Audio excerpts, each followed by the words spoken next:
Rising Bag family, Grand Rising. Today is the first day we're gonna fully put this second well into operation. I went out and bought 100-meter hose right here, which is not quite fully unwind. We got a little tangle right there and stuff. But from here, our second source or third source of good water, we're able to cover more of the crops. Now, my original plan back months ago was for this borehole right here to be able to feed 1 acre. 1 acre. If you remember, I got 4 plots down here on this side. 45 meters by 45 meters right there, which would be the second area of watermelons. Then over there, the women put some of everything. It was supposed to be 1 crop, but the women put some everything. We got onions going down there. We got tomatoes going down there. We got watercress. We got beets and okras. That is the second 45 meters by 45 meters. The third 45 meters by 45 meter or half acre is more tomatoes. Sunshine brought us more potatoes. So we're throwing more potatoes in these raised beds right here. And then we've got cassava. And then farther down there, we've got cucumbers and watermelons, more watermelons. So my goal is to be using at least 2 to 3, 4 acres of the plots, which are of the 10 plots, which each measure 45 meters by 45 meters. So this one right here is supposed to supply the first acre or 4 45 meter by 45 meter plots. And today, again, is the first day that we're using it. It was lightly salted, but as you pump it more and more and more, the salt taste goes away. And that's being verified by our work associates out here. So the guys are down there watering the pineapples, which were turning kind of yellow. So being the layman that I am, I ran to the internet and plus also read y'all's comments, and we was putting too much water. So we reduced watering the pineapples from once a day or every other day to once a week to see if they turn back green. And you know me, I'm Mr. Optimistic, so I can see them turning back green just from reducing the water flow or the watering. It's getting enough sun now, you know, out here in the middle of the 10 plots. It's getting more than enough water. Getting more than enough sun. And so we're drenching them today because this will be their only watering for this week. So anyway, we're gonna evaluate that. I see Sweet Juicy Mama brought it to my attention when they're turning orange like that there, they're not good. So again, we're reducing the water in hopes that they'll all turn back green and see how that works. If not, then evidently it might be something in the soil or we might need more fertilizer. So that's what's going on now. That's much more. Now guys, when we finish, make sure we untangle that. Because when we finish, we're gonna leave it spread out. So it don't be like spaghetti, it'll be a straight line.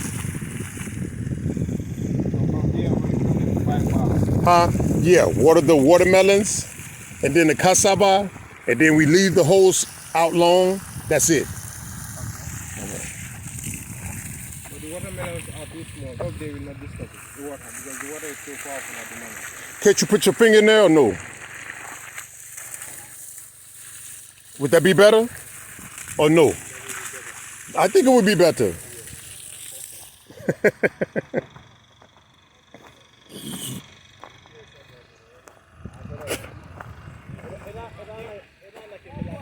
Yes, that's better like that. Yes. That's good. How you just do? Yeah, that's good. And if you tired, you don't have to do it. Give it to James, because he ain't tired. He ain't tired. Okay. All right. So anyway, that's what we're working with now. And thanks to your comments, guys, from a live session that we did last Sunday, we're going to go forward with our goal to put out irrigation systems. I was concerned about, I think it's called the drip emitters or whatever, the spacing, but someone reminded me that there are tubes, and you can move those tubes based on the requirement, based on the required spacing of the plants. So that was my concern, and that's what held me up. So pull forward, guys, and thanks for y'all suggestions. All right. So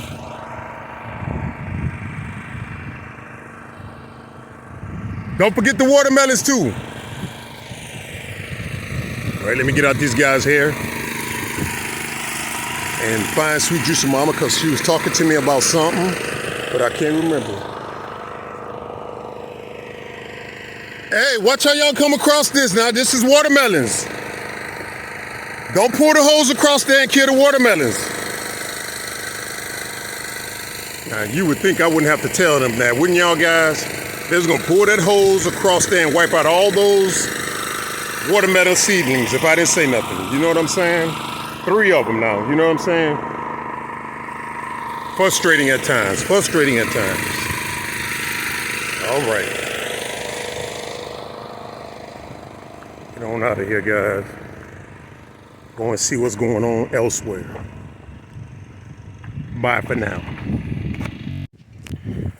Had about 6 cows on the property today, guys.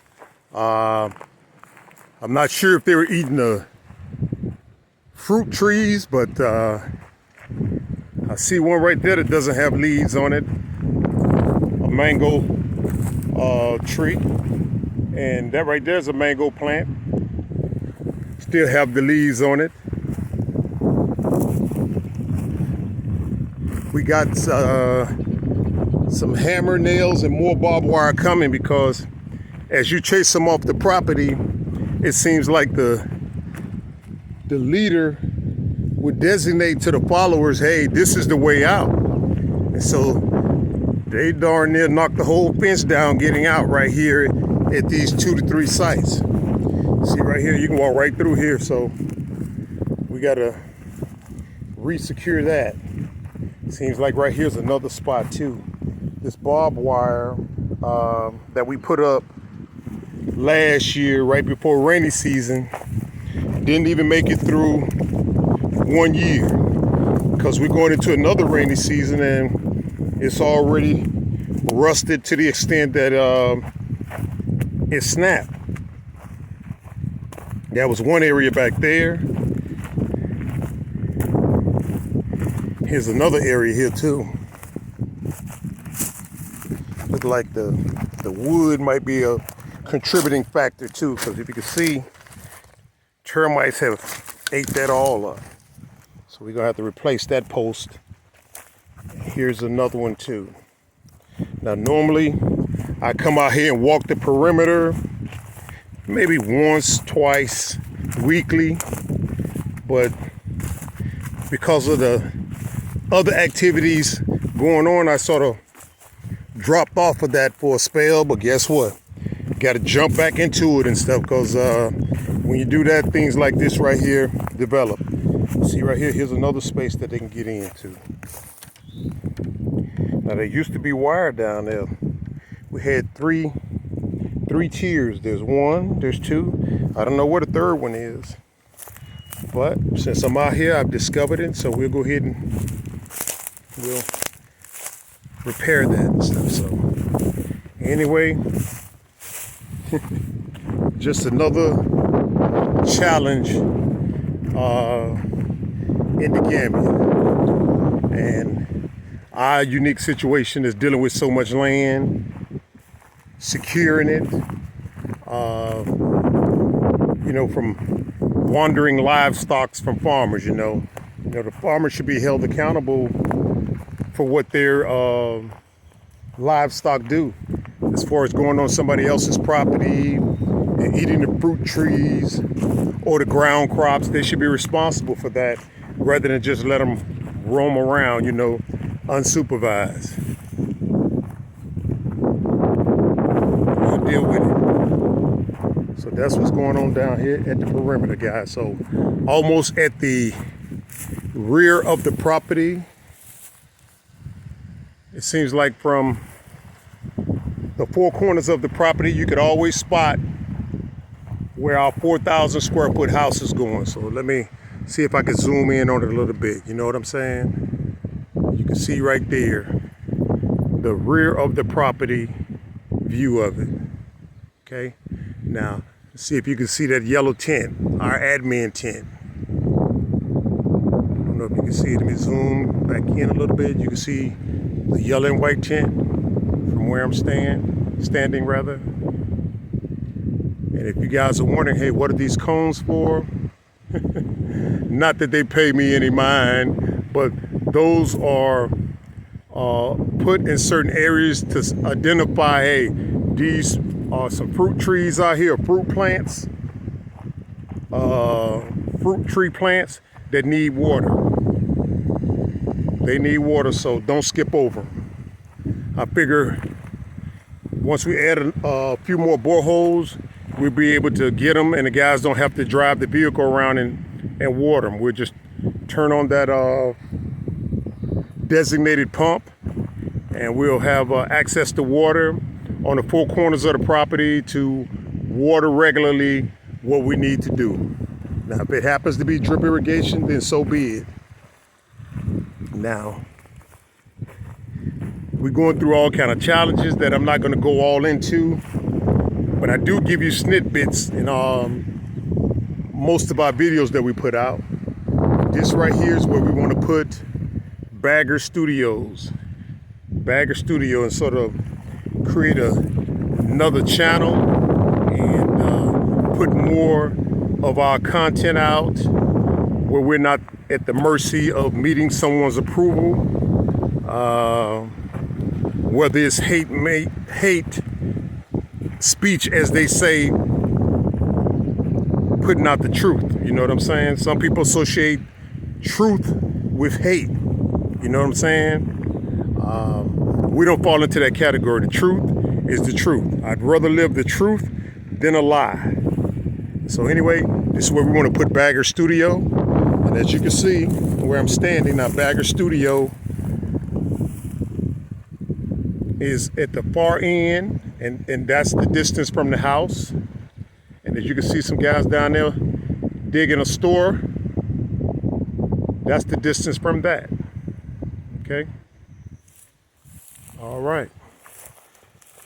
So let me help this. Can you see him coming? Paul Dowder, one of the oldest, if not the oldest member of our work team out here. Let me go and help him to bring this stuff down here so we can go ahead and secure this fence. Bye for now. Ciao.